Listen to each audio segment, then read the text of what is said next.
Hi dears, welcome back to my channel. എല്ലാവരും സുഖമായിട്ടിരിക്കുന്നു എന്ന് വിശ്വസിക്കുന്നു കേട്ടോ. അപ്പോൾ ഇനിയിപ്പോൾ ഞാൻ ഡെക്കറേഷൻ വീഡിയോസ് ഇനി ലാസ്റ്റ് ആയിട്ട് ഒരു ദിവസം ഞാൻ ഇടാം കേട്ടോ. ഇനിയിപ്പോൾ ഡെക്കറേഷൻ്റെ എന്ന് വെച്ചാൽ ഫൈനൽ എല്ലാം വന്നു കഴിഞ്ഞതിന് ശേഷം ഡെക്കറേഷൻസ് മാത്രം കംപ്ലീറ്റ് ആയിട്ട് ഒരു വീഡിയോ ചെയ്യാമെന്ന് വിചാരിച്ചു. അപ്പോൾ ഇനിയിപ്പോൾ കാണിക്കുന്നതൊക്കെ ഡേ ഇൻ മൈ ലൈഫും അങ്ങനെയുള്ള വീഡിയോസ് ഒക്കെ തന്നെ കാണിക്കാമെന്ന് വിചാരിച്ചു. ക്രിസ്മസിനോട് അടുപ്പിച്ചിട്ട് ഡെക്കറേഷൻസ് ഫുള്ളായിട്ട് കാണിക്കാമെന്ന് വിചാരിച്ചു. അത്രയും ലേറ്റ് ഒന്നും ആവത്തില്ല കേട്ടോ, അതിന് മുന്നായിട്ട് വരും. കാരണം 1-2 സാധനങ്ങളും കൂടെയൊക്കെ എനിക്ക് ആമസോണിൽ ഞാൻ ഓർഡർ ചെയ്തിട്ടുണ്ട്, അത് കിട്ടാനുണ്ട്. അപ്പോൾ അതെല്ലാം കൂടെ ചേർത്തിട്ട് ഞാനത് ഇടാം കേട്ടോ. അപ്പോൾ ഇത് 2 ദിവസത്തെ കാര്യങ്ങളാണ്. അപ്പോൾ രാവിലെ എഴുന്നേറ്റ് എൻ്റെ പ്രാർത്ഥനയൊക്കെ കഴിഞ്ഞതിന് ശേഷം ഒരുപാട് തുണികൾ ഉണ്ടായിരുന്നു കേട്ടോ, കഴുകിയത് മടക്കാനായിട്ട്. അപ്പോൾ അതെല്ലാം ഞാൻ മടക്കി വെച്ചതാണ് കേട്ടോ. അത് കഴിഞ്ഞ് ഇത് പിറ്റേ ദിവസത്തെയാണേ. അപ്പോൾ രാവിലെ ഇന്ന് നുറുക്ക് ഗോതമ്പിൻ്റെ ഉപ്പുമാവ് ഉണ്ടാക്കാമെന്ന് വിചാരിച്ചു. അപ്പോൾ എനിക്ക് ഭയങ്കര ഇഷ്ടമാണ് കേട്ടോ ഈ നുറുക്ക് ഗോതമ്പിൻ്റെ ഉപ്പുമാവ്. അത് ഒരുവിധം എല്ലാവർക്കും ഇഷ്ടമാണെന്ന് തോന്നുന്നു. അപ്പോൾ ഞാൻ ഇതുവരെ വീഡിയോയിൽ അത് ചെയ്തിട്ടില്ല, കാണിച്ചിട്ടില്ല. അതുകൊണ്ടാണ് ഞാൻ ചെയ്യുമ്പം അതും കൂടെ നിങ്ങളെ ഒന്ന് കാണിക്കാമെന്ന് വിചാരിച്ചത്. അപ്പോൾ അതിനായിട്ട് ഞാൻ കുക്കറിൽ തന്നെയാണ് കേട്ടോ ഇത് വെക്കുന്നത്. എല്ലാവർക്കും അറിയാമായിരിക്കും, എന്നാലും അറിഞ്ഞുകൂടാത്തവർക്ക് വേണ്ടിയിട്ടാണ് ഇത് കാണിക്കുന്നത്. അപ്പോൾ ഞാൻ എണ്ണ ഒഴിച്ചു, കടുക് പൊട്ടിച്ചതിന് ശേഷം ചോപ്പറിൽ ഒരു ക്യാരറ്റ്, സവാള, ഇഞ്ചി, പച്ചമുളക് ഇതെല്ലാം കൂടെ ഒന്ന് ചോപ്പ് ചെയ്തെടുത്തതിന് ശേഷം ഇത് ഡയറക്റ്റായിട്ട് എല്ലാം ഒരുമിച്ച് ഞാൻ ആ കടുക് പൊട്ടിച്ച എണ്ണയിലോട്ടിട്ട് നന്നായിട്ടൊന്ന് വഴറ്റി കൊടുക്കുവാണ് കേട്ടോ. അപ്പം എണ്ണ പോരാന്ന് തോന്നിയത് കൊണ്ട് കുറച്ചും കൂടെ ഒന്ന് എണ്ണ ഒഴിച്ചു കൊടുത്തതാണ്. അപ്പോൾ ഇതെന്ന് പറഞ്ഞു കഴിഞ്ഞാൽ ഭയങ്കര സിമ്പിളായിട്ട് ഉണ്ടാക്കാവുന്ന ബ്രേക്ക്ഫാസ്റ്റുമാണ്, നല്ല ഹെൽത്തിയുമാണ്. നമുക്ക് ഈ ഡയറ്റൊക്കെ നോക്കുന്നവർക്ക് വളരെ നല്ലതാണ് കേട്ടോ ഈ ബ്രേക്ക്ഫാസ്റ്റ്. അപ്പോൾ അതിലേക്ക് ആവശ്യത്തിനുള്ള ഉപ്പും കൂടെ ഇട്ട് കൊടുക്കുവാണേ. അപ്പോൾ നിങ്ങൾ ഇത് ചെയ്തിട്ടില്ലാത്തവർ ഒന്ന് ചെയ്ത് നോക്കണേ. പ്രത്യേകിച്ചും ഡയറ്റൊക്കെ ചെയ്യുന്നവർക്ക് ഇത് നല്ല ഒരു ബ്രേക്ക്ഫാസ്റ്റ് ആണ്. ഡിന്നറിനായിരുന്നിരുന്നാലും ഇത് വളരെ നല്ലതാണ് കേട്ടോ. അപ്പോൾ കറിവേപ്പില ഇടാൻ മറന്നുപോയി, കുറച്ച് കറിവേപ്പിലയും കൂടെ ഇട്ടിട്ട് കുറച്ച് തേങ്ങയും കൂടെ ഇട്ട് കൊടുക്കുകയാണ് കേട്ടോ. ഒരു 2-3 ടേബിൾ സ്പൂൺ തേങ്ങ അത്ര തന്നെയാണ് ഇടുന്നത്. എന്നിട്ട് 1 കപ്പ് നുറുക്ക് ഗോതമ്പാണ് കേട്ടോ ഞാൻ എടുക്കുന്നത്. 1 കപ്പ് നുറുക്ക് ഗോതമ്പ് വെച്ചിട്ടാണ് ഉണ്ടാക്കുന്നത്. കാരണം ഞങ്ങൾ 2 പേരല്ലേ ഉള്ളൂ, അത് തന്നെ അധികമാണ്, രാത്രിയിലത്തേക്കും കൂടി വരാറുണ്ട് കേട്ടോ. അപ്പോൾ ആ തേങ്ങയും കൂടെ ഇട്ട് കൊടുത്തിട്ട് അതൊന്നുകൂടെ നന്നായിട്ട് ഫ്രൈ ചെയ്തെടുക്കുകയാണ്. 1 കപ്പ് ഞാൻ എടുത്തിട്ടുണ്ട്. അത് എന്നിട്ട് നല്ല കഴുകി വൃത്തിയാക്കി ഡ്രെയിൻ ചെയ്തെടുത്തിട്ട് ഞാനത് ഈ കൂട്ടിൽ കൂടെ അങ്ങ് ഇട്ട് കൊടുത്തിട്ട് അതൊന്ന് ജസ്റ്റ് ഫ്രൈ ചെയ്തെടുക്കുകയാണ് കേട്ടോ. ഒരു 2-3 മിനിറ്റ് ഒന്ന് ഫ്രൈ ചെയ്തതിന് ശേഷം നല്ല തിളച്ച വെള്ളം ഒഴിച്ചിട്ട് കുക്കറിൽ 1 കപ്പ് ഈ നുറുക്ക് ഗോതമ്പിന് 1.5 കപ്പാണ് വെള്ളം കേട്ടോ. അതാണ് അതിൻ്റെ കറക്റ്റ് റേഷ്യോ എന്ന് പറയുന്നത്. അപ്പം ഞാൻ ജഗ്ഗിൽ വെള്ളം എപ്പോഴും കുക്ക് ചെയ്യാൻ നേരത്ത് തിളപ്പിച്ചിട്ടിട്ടുണ്ടാവും കേട്ടോ. അപ്പോൾ 1 കപ്പ് ആദ്യം ഞാൻ 1 കപ്പും കുറച്ചും കൂടെ ഒഴിച്ചു നോക്കി, അത് പോരാന്ന് തോന്നി. എന്നിട്ട് പിന്നെ ഞാൻ 1/2 കപ്പ് കറക്റ്റായിട്ട് ഒഴിച്ചു കേട്ടോ. അപ്പോഴാണ് അത് കറക്റ്റായിട്ട് വന്നത്. അപ്പോൾ എപ്പോഴും നോക്കിയേക്കുക. പിന്നെ ഇനി ഈ സൂചി ഗോതമ്പിൻ്റെ ഗോതമ്പിൻ്റെ വ്യത്യാസം അനുസരിച്ച് വെള്ളത്തിൽ മാറ്റം വരുമോ ഇല്ലയോ എന്നുള്ളത് എനിക്ക് കറക്റ്റായിട്ട് അറിയില്ല, അത് വരാൻ ചാൻസ് ഉണ്ട്. അപ്പോൾ ഇതിന് എനിക്കിപ്പോൾ 1 കപ്പിന് 1.5 കപ്പ് വെള്ളം. അപ്പോൾ കറക്റ്റ് നന്നായിട്ട് എന്താ പറയുന്ന വെള്ളം ഒന്നും ഒട്ടിപ്പിടിക്കാതെ ഇങ്ങനെ നല്ലതായിട്ട് നമുക്ക് കിട്ടിയിട്ടുണ്ടായിരുന്നു കേട്ടോ. എന്നിട്ട് ഈ കുക്കർ മൂടി വെച്ചിട്ട് 2 വിസിലാണ് കേട്ടോ ഞാൻ കളഞ്ഞത്.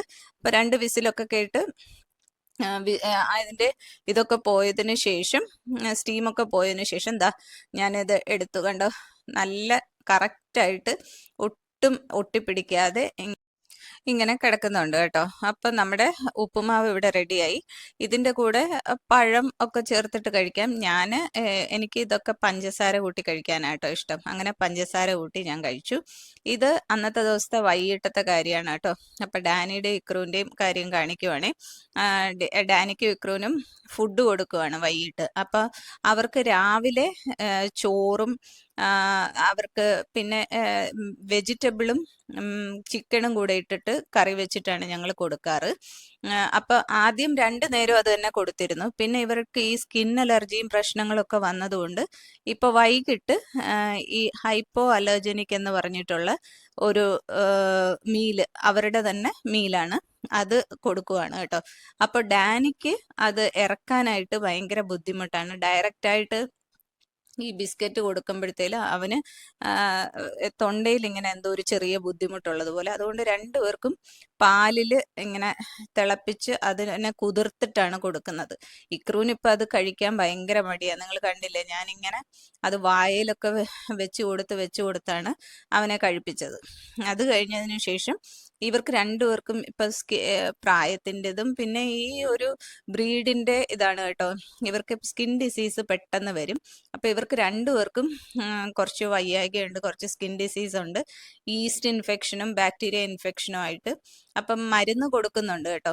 അപ്പോൾ അതിൽ മരുന്ന് ഇങ്ങനെ സ്പ്രേ ചെയ്യാനും ഒക്കെ ഉണ്ട്. അപ്പോൾ ഡാനി ഒക്കെ കഴിച്ചു കഴിഞ്ഞപ്പോഴത്തേലും ഞാൻ ടവലൊക്കെ ഇത് ടിഷ്യൂ പേപ്പർ കൊണ്ട് അവരുടെ മുഖവും പിന്നെ ദേഹവും ഒക്കെ തുടച്ചിട്ട് ഇതാ സ്പ്രേ ആണ് കേട്ടോ. അവർക്ക് സ്പ്രേ അവരുടെ ബോഡിയിൽ ഇൻഫെക്ഷൻ ഉള്ള ഭാഗത്ത് അടിച്ചു കൊടുക്കുന്ന സ്പ്രേയും. അത് കഴിഞ്ഞിട്ട് ഇവർക്ക് ഡയപ്പർ ഇട്ട് കൊടുക്കും കേട്ടോ. ഡയപ്പർ ഇട്ടില്ല എന്ന് വെച്ച് കഴിഞ്ഞാൽ ഡാനി ഓടി നടന്ന് എപ്പോഴും മുള്ളുന്ന ഒരു ആളാണ് ഡാനി. അപ്പോൾ അതുകൊണ്ട് ഡയപ്പർ ഇട്ട് കൊടുക്കും, ഇല്ലേ ഭയങ്കര സ്മെല്ലാണ്. അപ്പോൾ ഡയപ്പർ ഇട്ട് കൊടുക്കുന്നതിന് മുന്നായിട്ട് ഈ ഡയപ്പർ റാഷ് ഒന്നും വരാതിരിക്കാൻ വേണ്ടിയിട്ടുള്ള ഓയിൻമെൻറ്റും കൂടെ ഇട്ട് കൊടുത്തു കേട്ടോ. അതിനുശേഷം ഡയപ്പർ കൂടെ ചേഞ്ച് ചെയ്ത് കൊടുത്തു. അപ്പോൾ ഡാനിയുടെ കാര്യം കഴിഞ്ഞിട്ട് അടുത്ത് ഡയപ്പർ ഇടണമെന്ന് മനസ്സിലായപ്പോഴത്തേല് ഇക്രു ഓടിക്കളയുക. ഇക്രുവിനെ ഞാൻ പൊക്കിക്കൊണ്ട് വന്നു. അപ്പോൾ കുറേ ദിവസമായിട്ട് ഇവർക്ക് മെഡിസിൻ ഇങ്ങനെ കൊടുത്തുകൊണ്ടിരിക്കുവാണ്. ഒരു 3-4 ദിവസം ഇഞ്ചക്ഷനും ഒക്കെ കൊടുത്തായിരുന്നു. ഇപ്പോൾ കുറവുണ്ട് കേട്ടോ. എന്നാലും മെഡിസിൻ ഉണ്ട്, പക്ഷെ കുറവുണ്ട്. അപ്പം അവൻ്റെയും ദേഹമൊക്കെ ഒന്ന് തുടച്ചു കൊടുക്കുവാണ് ടിഷ്യൂ പേപ്പർ വെച്ചിട്ട്. ഇല്ലെങ്കിൽ പിന്നെ വീണ്ടും ആ മരുന്ന് അടിക്കുമ്പോഴത്തേലും ഇങ്ങനെ ഒരു എന്താ പറയുന്ന ഒരു സ്റ്റിക്കി ആയിട്ട് അവിടെ തോന്നും. അതുകൊണ്ട് മരുന്നടിക്കുന്നതിന് മുമ്പായിട്ട് ഇങ്ങനെ ടിഷ്യൂ പേപ്പറൊക്കെ വെച്ച് തുടച്ചു കൊടുത്തതിന് ശേഷമാണ് ഇങ്ങനെ കംപ്ലീറ്റ് ആയിട്ട് നമ്മൾ സ്പ്രേ ചെയ്ത് കൊടുക്കുന്നതും പിന്നെ അടുത്ത് ഡയപ്പറൊക്കെ ഇട്ട് കൊടുക്കുന്നത് കേട്ടോ. ഡയപ്പർ ഇടുന്നതൊന്നും ഇഷ്ടമൊന്നുമില്ല, പക്ഷെ നമുക്ക് വേറെ ഇതില്ലല്ലോ, നിവർത്തിയില്ലല്ലോ. ഇല്ലേ പിന്നെ താഴെയൊക്കെ ആളുകൾ താമസിക്കുന്നുണ്ട്, അപ്പോൾ ഭയങ്കര സ്മെല്ലായിരിക്കും. അങ്ങനെ അവൻ അതൊക്കെ ഇട്ട് കൊടുത്തിട്ട് അവനെ ഒന്ന് ഞാൻ പാമ്പറൊക്കെ ചെയ്തിട്ട് അടുത്ത് ഡാനിക്ക് കണ്ണിന് കാഴ്ച ഭയങ്കര കുറവാണ്. പിന്നെ കണ്ണിൽ ഭയങ്കര ഡ്രൈനെസ്സും ഉണ്ട്. അപ്പോൾ അതിനുള്ള മരുന്നും ഒക്കെ ഇട്ട് കൊടുത്തതിന് ശേഷം അവിടെ എല്ലാം ഞാനങ്ങ് വൃത്തിയാക്കുക കേട്ടോ. അവന്മാർ ഭക്ഷണം കഴിച്ചു കഴിഞ്ഞാൽ അവിടെ അതിൻ്റെ അംശമൊക്കെ കിടക്കും. അപ്പോൾ പിന്നെ ഉറുമ്പ് വരാനും ഈച്ച വരാനും ഒക്കെ സാധ്യത കൂടുതലാണ് കേട്ടോ. അതുകൊണ്ട് അവിടെയൊക്കെ നന്നായിട്ട് പിന്നെ അടിച്ചു വാരി ഞാനതങ്ങ് തുടച്ചിടും. അപ്പോൾ ഇവർ കിടക്കുന്ന ഭാഗമാണ് രാവിലെയും വൈകിട്ടും എന്നും തുടയ്ക്കേണ്ടി വരുന്നത്. നമ്മൾ വീട്ടിൽ താമസിക്കുന്നവർക്ക് ആഴ്ചയിൽ 1-2 വട്ടമാണ്. ഇവർക്ക് എല്ലാ ദിവസവും ഇങ്ങനെ തുടച്ചൊക്കെ ഇടുവാണ്. കാരണം ഇവർക്ക് വേറെ അസുഖങ്ങളും ഒന്നും വരാതിരിക്കാൻ വേണ്ടിയിട്ടാണ് കേട്ടോ. എന്നിട്ട് അവരെ ഇങ്ങനെ ഭയങ്കര ഇഷ്ടമാണ് നമ്മളിങ്ങനെ എടുക്കുന്നതും കളിപ്പിക്കുന്നതും ഒക്കെ. പക്ഷെ എൻ്റെ ഈ ഒരു അവസ്ഥ എനിക്ക് എപ്പോഴും ഇങ്ങനെ വയ്യായിക ഒന്ന് മാറി വന്നുകൊണ്ടിരിക്കും. അപ്പം ഇവരുടെ അടുത്തൊക്കെ അധിക നേരം പോകാനും കളിപ്പിക്കാനും ഒന്നും എനിക്ക് പറ്റുന്നില്ല ഇപ്പോൾ. അതിലെനിക്ക് നല്ല വിഷമമുണ്ട്. അപ്പോൾ അവരുടെ കാര്യങ്ങളൊക്കെ കഴിഞ്ഞതിന് ശേഷം ഞാൻ ഇതൊക്കെ മാറ്റി കൈയൊക്കെ നന്നായിട്ട് സോപ്പിട്ടൊക്കെ കഴുകിയതിന് ശേഷം കുളി നേരത്തെ കഴിഞ്ഞായിരുന്നു കേട്ടോ. എന്നിട്ട് രാത്രി നമ്മൾ ഒരു സാലഡാണ് ഉണ്ടാക്കുന്നത് കേട്ടോ. ഇത് ഞാൻ ഷോർട്സിൽ ഇട്ടിട്ടുണ്ടായിരുന്നു, എന്നാലും അത് കണ്ടിട്ടില്ലാത്തവർക്കും പിന്നെ ഈ വീഡിയോ കാണുന്നവർക്ക് അറിഞ്ഞൂടാത്തവർക്ക് ഒന്ന് ഒരു ഇതാവാൻ വേണ്ടിയിട്ട് പറഞ്ഞു തരുന്നതാണ് കേട്ടോ. ഈ ഒരു പാത്രം ഉണ്ടല്ലോ ഞാനിപ്പോൾ കാണിച്ചത്, അത് ഈ മാതളം നമുക്ക് വേഗം അടർത്തി എടുക്കാനുള്ള ഒരു എളുപ്പത്തിനുള്ളൊരു പാത്രമാണ് കേട്ടോ. അതിൽ ആ ഒരു പാത്രത്തിൻ്റെ മേളിലുള്ള ആ ലിഡ് വെച്ചതിന് ശേഷം അത് മുറിച്ചിട്ട് മേളിൽ എന്തെങ്കിലും ഇച്ചിരി ഒരു വെയിറ്റുള്ള സാധനം വെച്ചൊന്ന് തട്ടി കൊടുത്തു കഴിഞ്ഞാൽ അതിൻ്റെ അകത്തോട്ട് ഈ മാതളം മുഴുവൻ ഇങ്ങനെ അതിൻ്റെ ആ ഒരു അല്ലി ഇങ്ങനെ വീണ് കിടക്കും കേട്ടോ. അപ്പം നമുക്കത് പൊളിച്ചെടുക്കാൻ ഭയങ്കര ഈസിയാണ്. മറ്റേത് മാതളം പൊളിച്ചെടുക്കാൻ ഭയങ്കര പാടല്ലേ. അപ്പം ഇത് വെച്ചിട്ടാണെങ്കിൽ അത് ഞാൻ ആമസോണിൽ നിന്ന് വാങ്ങിച്ചതാണ്. എനിക്ക് തോന്നുന്നു ഒരു 140 രൂപയെങ്ങാണ്ടായിരുന്നു. കുറേ നാളായി കേട്ടോ മേടിച്ചിട്ട്. അപ്പോൾ അതിൽ ഇങ്ങനെ ചെയ്യുമ്പോഴത്തേൽ ഈ അതിൻ്റെ അകത്തുള്ള ആ സീഡ്സ് എടുക്കാൻ നല്ല എളുപ്പമുണ്ട്. അതിനുശേഷം ആപ്പിളും കൂടെ ഞാൻ അരിഞ്ഞ് ഇട്ടിട്ടുണ്ട്. എന്നിട്ട് ഇത് മിൽക്കി മിസ്റ്റിൻ്റെ ഫ്രൂട്ട് യോഗേർട്ടാണ്, ബ്ലൂബെറി ആണ് കേട്ടോ, ബ്ലൂബെറി ഫ്ലേവറാണേ. അപ്പോൾ ഞാനിങ്ങനെ സാലഡ് കഴിക്കാൻ നേരത്ത് ഇങ്ങനെ ഫ്രൂട്ട് യോഗേർട്ട് മേടിച്ച് വെക്കും. ഞാൻ കൂടുതലും മേടിക്കാറ് സ്ട്രോബെറിയാണ്, പക്ഷേ ഇപ്രാവശ്യം കിട്ടിയത് ഇതായിരുന്നു, ബ്ലൂബെറിയാണ് കിട്ടിയത്. എന്നിട്ട് അതും കൂടെ മിക്സ് ചെയ്തിട്ട് കഴിക്കുമ്പോൾ നമുക്ക് സാലഡ് ഫ്രൂട്ട്സൊക്കെ ഉള്ളിൽ പോവുകയും ചെയ്യും. അത് വളരെ ടേസ്റ്റിയുമാണ്, ഹെൽത്തിയുമാണ് കേട്ടോ. അപ്പം നിങ്ങൾ ഇതുവരെ ചെയ്തിട്ടില്ലാത്തവർ ഒന്ന് ചെയ്ത് നോക്കുക കേട്ടോ.